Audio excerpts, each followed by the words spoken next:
Kuya Jay, may tanong po ako. Naka-confine po kasi tatay ko since last month dahil sa sakit sa puso. Active member naman pong papa ko. Tanong ko lang kung may maitutulong po ba yung OWA para sa gastusin po namin sa ospital. Sa mga ganyang pagkakataon, mga kababayan, tama lamang na lumapit kayo sa OWA, ha? May programa po tayo para dyan at ang tawag dito nga po ay OWA MedPlus. MedPlus? Ano po yun?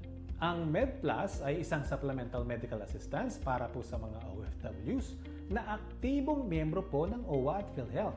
Sa ilalim ng programang ito, maaari kayong makatanggap ng karagdagang tulong pinansyal ng hanggang 50,000 pesos para sa mga karamdamang makukonsidera bilang isang dreaded disease.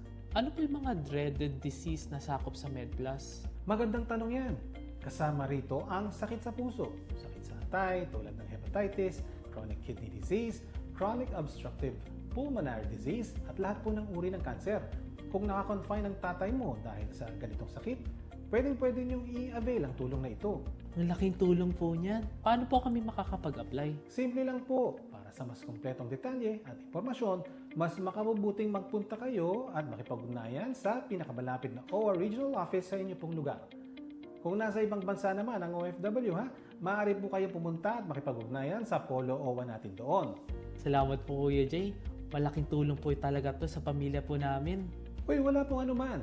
Lagi ninyong tatandaan, importante po na i-update ninyo ang inyong membership para matiyak na maa-avail ninyo ang mga serbisyong hatid ng OWA sa oras ng inyong pangangailangan.